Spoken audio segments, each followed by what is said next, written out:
All right, let's talk about the brain and neural circuitry, okay? As we get towards the end, we know that in certain, let's say, situations like Parkinson's disease, dementia, maybe alzheimer's, maybe, let's see, what else? Stroke, okay? And that can vary widely depending upon where the stroke happens in the brain. But when a neural circuit is compromised, other circuits will be developed. Well, here's where we begin our top-down training. And to me, this is really exciting because there's so much here we can learn about retraining the brain to help improve movement and reduce falls. All right. Neuroplasticity is a buzzword, but it's very appropriate because it's defined as the brain having the ability to reorganize and create new neural pathways to adapt as it needs. All right. Now, for example, in Parkinson's, we know that the substantia nigra is still functioning, but it's now outsourcing to the cerebellum, maybe the frontal area. It doesn't even matter where, but is redirecting and outsourcing to develop as new movement control centers. Well, this happens through, repeated training. When we learn to do something, what happens is electrical synapses happen between neurons. The more they happen, the more we practice what we're doing, then the more these synaptic firing patterns happen, and then eventually the neurons wire together. And I think it's Carla Schatz, who's now at Stanford, is the one who actually originally said neurons that fire together, wire together. She's the original one behind that. I want to give credit where credit's due. When you learn how to ride a bicycle, you're probably not so good at it, right? But you get better because you keep practicing. As you practice, these synaptical firing patterns happen, neurons wire together, and then it becomes your bicycle riding set of neural pathways. And then if you don't ride for a few years, and then you get back on, you don't have to relearn usually because you might be rusty for a couple minutes and not functioning that well.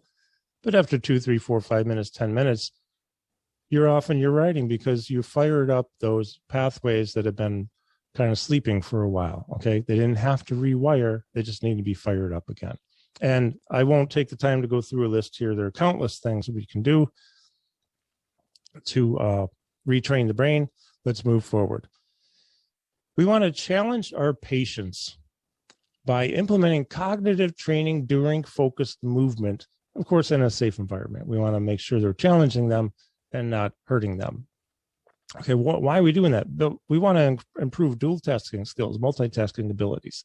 This is very, very important. We also want to, with our goal here, is develop improved movement skills that transfer from our sessions to activities of daily living. And I can't emphasize how important this is because we don't just want to have people come in and just work out and train. We want to have them walk out the door and be able to move better and have a reduced risk of falling. I also want them to hopefully think sharper cognitively.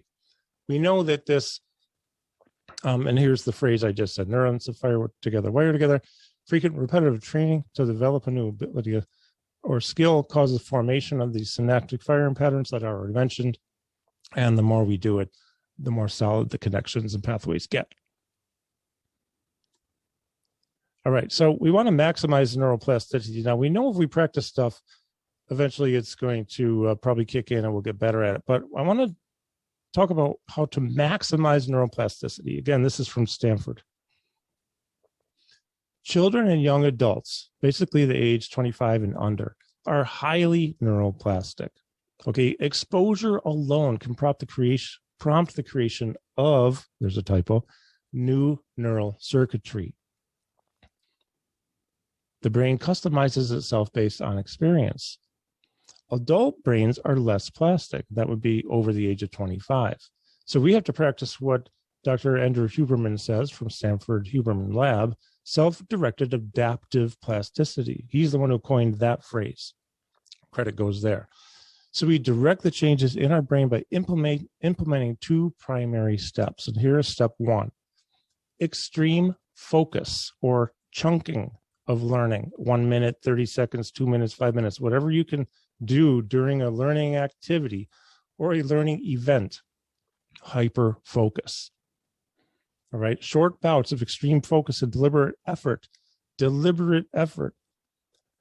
are what we need to do for step one. We know that there's a noradrenaline released during these periods of focus. It can cause this feeling of strain and discomfort. However, also, so that chemical there, neuromodulator neurochemical, can cause you to feel strain. However, during this focused effort, acetylcholine is released at the synapses involved in what's being learned. This marks the neurons for strengthening. Okay, so to get through the strain, I recommend attach a reward to the effort. For example, you're doing something that's a little bit, is strenuous, but you're thinking, oh, this is effort and on. Well, think this is me getting better. This is me dual tasking better. This is me reducing my chance of fall risk. All right. Step two is sleep. Sleep-like state. All right. Sleep, meditation, etc. New neural pathways and circuitry are best formed and strengthened during sleep. So it's a two-step process, folks. Hyperfocus and sleep when you're practicing hyperfocus and on anything that you're trying to learn. So we want to train both motor and cognitive at the same time in an effort to improve movement, reduce fall risk. Here's where we get into three primary, and there are lots of domains, many domains of cognition that we can practice during movement. Let's just talk about the three primary plus one additional that's a combination of two. Direct recall. You're doing some type of movement. Could be just walking, could be marching, could be going through an agility ladder, could be boxing, anything. Have your patient or your client tell you something like names of their friends, co-workers, family, children, grandchildren. This is tough for some people, folks. So that's direct recall. Spelling words, name a capital of a state or a country, and then spell that word forward, maybe spell it backwards. Spatial awareness, have them, let's say, describe how to get from where they are to their favorite restaurant. Have them take you on every street, all the stop signs, the stoplights, the highways. This activates the cerebellum in a different way and the brain in a different way. All right, so that we're making neural pathways differently than through direct recall. And then decision making. For example, I use a lot of reactive training lights. So when they punch, I might say, okay, right hand punches red light, left hand is blue, right foot is green, left foot is yellow. And once they're assigned these things, when the lights light up, they need to decide what the assignment is and then hit correctly. Another one is used in parkour. In fact, in England, every time I teach in London, I go to the parkour generations. We're near Trinity Buoy Wharf. Parkour is beautiful because it involves a set of, let's say, spatial and decision-making skills. They have objects, and you have to decide, how am I going to get past this obstacle? All right, over it, under it, or around it, or through it. And that has been a great way to work on the brain and movement at the same time. All right, these are other examples I'm going to race through because I want to make sure that we get to the end on time here with 4 minutes left. The best known method of slowing disease progression via exercise is cardio. Well, why would that be? If you read the best-selling book by Dr. John Ratey called Spark, you're going to learn a lot about BDNF, brain-derived neurotrophic factor. Well, what is it? I'll tell you in a second. We know that when we do cardio, even if we're just walking as fast as we can, safely, right? We don't want to fall, but walking briskly, our heart rate will increase and we will get blood and oxygen to the brain and through the body. And this is very, very healthy. But when we do this, we also have a neuromodulator neurochemical, actually several that are created. We're going to talk about this particular one, which is highly beneficial. It's called brain-derived neurotrophic factor. Look on the right, and you'll see that when we are in an active state or in a stimulated state, okay, we have an enriched environment. We can do that through physical exercise, mental stimulation, social interactions, if we like that. It's almost like BDNF and other neurochemicals and modulators are antidepressants that come from our brain. So when we move, we elevate our heart rate, neuronal activity is increased, and cell survival is encouraged, right? and you're happier then, generally speaking. On the other side, on the left side, we can see that we may experience with less neuronal activity, we may have more anxiety, stress, and depression. All right. So what's so great about BDNF? Well, it's considered miracle grow for the brain. All right.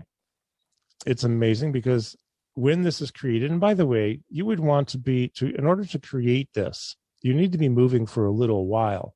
The research shows that 20 minutes at the equivalent intensity of walking as fast as possible should be sufficient. However, most experts, including myself, would highly encourage 30 minutes. Okay. And if you need to take a break in there, take a break, take a couple breaks, but 30 minutes of actual movement grouped together with short breaks as needed. This is what's needed to create BDNF. Well, BDNF can help to keep certain chemicals in the system longer, so there's a better chance of the uptake of those chemicals. This would include medications, for example, let's say levodopa, carbidopa, Sinemet, dopamine replacements, any other kind of medication, especially if it's dealing with the brain, antidepressants, things like that. The creation of BDNF, which again, where does it come from? Elevating the heart rate. This is going to help the uptake of the medications and chemicals and keep them in the system for longer. It can also help to maintain cellular structure and promote long-term maintenance so the disease doesn't progress as quickly. And of course, if you're predisposed to some type of, let's say, neurological disorder, Alzheimer's, let's say, this may help to delay disease onset. All right, that's it, folks. I have so much more I can talk about, but I also want to let you know, if you go to thepdbook.com or search on Amazon, my book came out last June. We have many experts and neurologists who've contributed as writers to this book. It's a large book. It's available in English. It's available in Spanish. And I want to let you know that it's available. Thank you very, very much. Feel free to visit my website, parkinsonsregenerationtraining.com or neuromotortraining.com. They'll take you to the same place. I appreciate the opportunity to be here and to share with you. This means a lot to me, and I hope you've learned something. If you have any questions, of course, just find me through my website. Shoot me a note. Thank you so much, everyone, and have a fantastic day.